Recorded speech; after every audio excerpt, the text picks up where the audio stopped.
bigay na kanina, ano yung bigay lang, baka susbin mo ako dyan ha. Bigay lang ko talaga.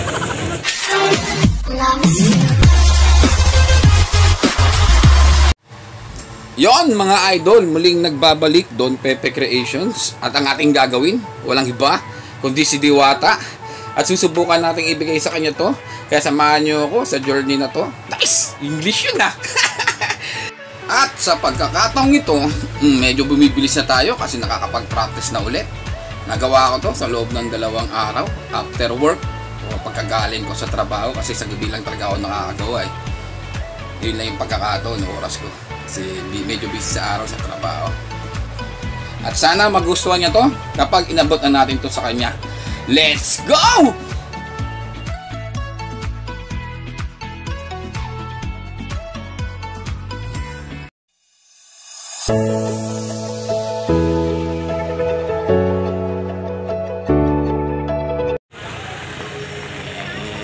Daming tao. Daming kumakain. Daming kumakain. Ito yung dulo ng pila. Tapos titignan mo kung gaano kahaba yan. Wala pa yan sa peak. Mamaya ikot na yan.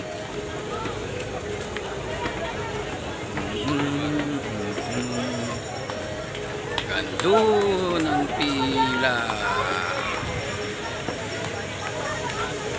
Tapos first station dito.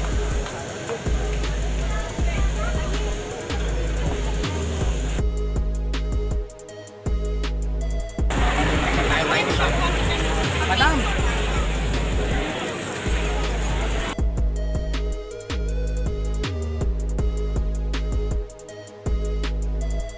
Yung bigay na kanina, ano yung bigay lang, baka susbin mo ako dyan ha. Bigay lang ko talaga. Bigay lang ko ha. Mag-open na rin po. Ha? Okay na rin. Ayun lang ako ha. Ayaw may contract na naman na binigay sa akin. Check mo kayo.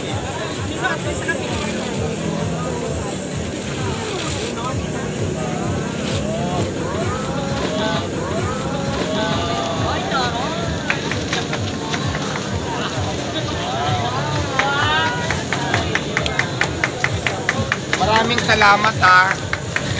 Na-appreciate ko naman to. Ang ganda-ganda ko rito. Thank you so much kuya. Maraming salamat na nag-effort ka pa sa akin. Salamat po, salamat. Thank you.